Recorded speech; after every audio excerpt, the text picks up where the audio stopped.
ఈరోజు బోయిన్పల్లి మండల కేంద్రంలో 138వ మేడే జెండా ఆవిష్కరణను హమాలీ కార్మికుల ఆధ్వర్యం లోపల ఘనంగా ఎగురవేయడం జరిగింది.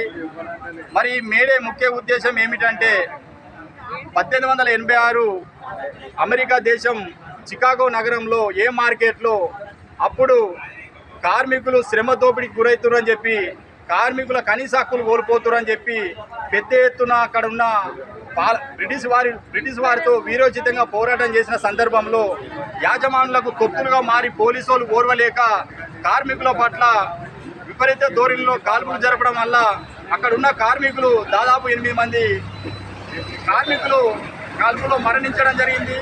ఆ కాల్పుల్లో మరణించిన కార్మికుల రక్తంతో తడిసిన జెండాగా ఇలా ఎర్ర జెండాగా మారిందని చెప్పుకోవచ్చు. ఎందుకంటే ప్రభుత్వాలు యాజమానులకు తొత్తుగా మారి కార్మికుల శ్రమను దోచుకునే విధంగా 18 గంటలు, 16 గంటలు, 20 గంటలు పని చేయించుకుంటున్న సందర్భంలో 8 గంటల పని ఉండాలని చెప్పి తీవ్రమైన పోరాటంలో, ఆ పోరాటంలో 8 మంది అసూలు బాసిరు కాబట్టి ఆ రక్తంలో నుంచి పుట్టిన ఎర్ర జెండా కాబట్టి ఇలా మనం ప్రతి సంవత్సరం మేడేగా జరుపుకోవడం జరుగుతుంది.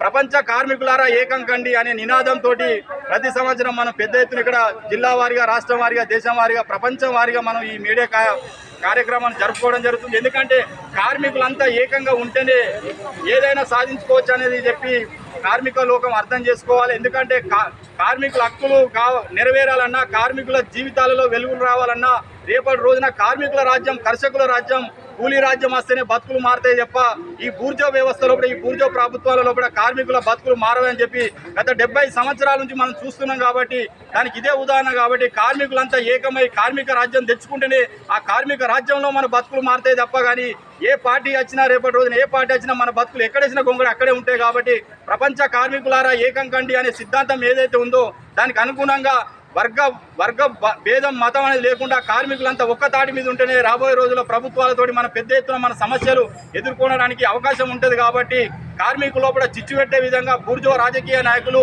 కులం, మతం పేరిట విభజిస్తారు. కాబట్టి దాని మీద మీరు అప్రమత్తంగా ఉండాలని చెప్పి, ఎందుకంటే కష్టజీవులం కాబట్టి, కష్టపడి పనిచేసుకొని బతికేటోళ్ళం కాబట్టి ఇక్కడ ఎటువంటి భేషజాలం ఉండకుండా అందరం ఐక్యంగా ఉంటేనే రాబోయే రోజుల మన రాజ్యం తెచ్చుకోవడానికి కూడా అవకాశం ఉంటుంది. మన హక్కులు కానీ, మన పిల్లల భవిష్యత్తు కానీ, రేపటి తరాల భవిష్యత్తుకు మనం నాంది పలికిన వాళ్ళు అవుతాం. కాబట్టి అందరూ ఒక తాటి మీద ఉండాలని చెప్పి సందర్భంగా బోయినపల్లి మండల కేంద్రంలో పెద్ద ఎత్తున ఇక్కడ మేడే జెండా ఆవిష్కరణ చేసుకోవడం జరిగింది.